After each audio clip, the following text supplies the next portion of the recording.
पहलगाम आतंकी हमले के बाद चलाए गए ऑपरेशन सिंदूर की सफलता को लेकर भाजपा सांसद चौधरी धर्मवीर सिंह ने कहा कि पीएम मोदी की सूझबूझ व सेना की बहादुरी के चलते ऑपरेशन सिंदूर से पाक के आतंकियों को मुंह तोड़ जवाब मिला। कहा कि पूरा देश अपनी तीनों सेनाओं पर गर्व कर रहा है। साथ ही उन्होंने हरियाणा का पानी रोकने पर पंजाब सरकार को अनपढ़ करार दिया।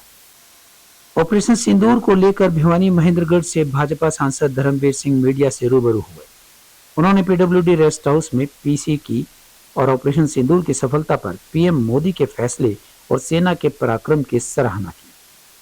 सांसद ने कहा कि मोदी ने तीनों सेनाओं को खुली छूट दे दी थी, जिसके बाद सेना ने पाकिस्तान में आतंकी ठिकानों को खत्म किया।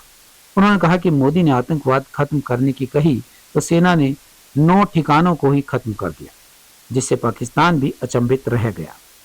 कई जगह अटैक करना चाहा, पर हमारी सेना ने इन सभी अटैक्स को ऊपर के ऊपर नाकाम कर दिया।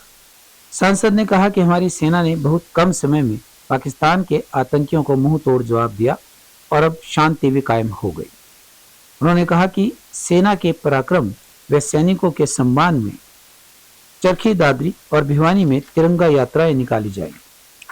वहीं अमेरिकी राष्ट्रपति डोनाल्ड ट्रंप द्वारा भारत पाकिस्तान के बीच सीज फायर करवाने पर सांसद ने कहा कि ट्रंप बेवजह ही बिचौलिए बन रहे हैं। ये सारी कार्यवाही व शांति पीएम मोदी की सूझबूझ से हुई है। इस आतंकवाद के खिलाफ और जिस प्रकार के देश के सभी 142 करोड़ आदमियों ने एक मुश्त होकर इस पाकिस्तान द्वारा जो आतंकवाद और खासकर अपने देश में जिस प्रकार से बार बार ये आज से नहीं पिछले कई साल से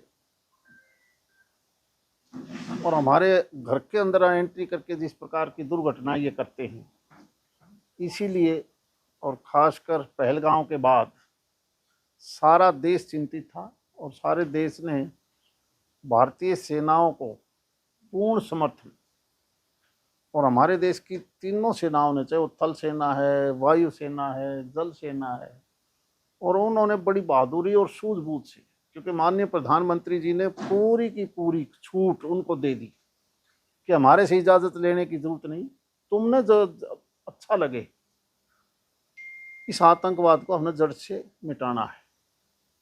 और जिस प्रकार से हमने उनके घर में घुसकर जहाँ जहाँ ये ठिकाने थे और बहुत अरसे से बना रखे थे, दुनिया भी कहीं ना कहीं इस आतंकवाद से बड़ी भारी प्रभावित है, चाहे वो यूरोप के देश हो, अमेरिका हो, कोई भी देश क्यों ना हो। और इसीलिए एक अच्छी सूझबूझ से जब प्रधानमंत्री जी ने बार बार मीटिंग लेके और तीनों सेनाओं को विद सीडीसी कि हमारे से भी पूछने की जरूरत नहीं, तुमने जो जायज लगता है, हमने इस आतंकवाद को जड़ से उखाड़ना है और ये स्ट्राइक करके, बल्कि एक अचंभित हुआ पाकिस्तान भी, उनको ये था ही नहीं कि दोबारा से इस प्रकार की कार्रवाई तुम्हारे खिलाफ होगी। और ऐसी जगह 9 के 9 जगह छांट ली जहां आतंकवादियों का प्रशिक्षण होता था। एयरबेस जो अपने आप को सुरक्षित मानते थे, उनको भी सबसे पहले ध्वस्त किया ताकि ये उल्टी कार्रवाई ना करें। और पाकिस्तान ने भी सारी हेराफेरी करने की कोशिश करी। हवाई अड्डे जहां से आम आदमी ट्रेवल करता है एयरपोर्ट से, उन्होंने उनको बंद नहीं किया। वो उनके दिमाग में एक थी कि कोई ना कोई सिविलियन जब ट्रैफिक में जाएगा, जहाज में जाएगा, तो वो भी अगर डिस्टर्ब होगा तो कुछ आदमी मारे जाएंगे भारत दोबारा। लेकिन भारत के पायलटों ने एक भी निशाना चुका नहीं।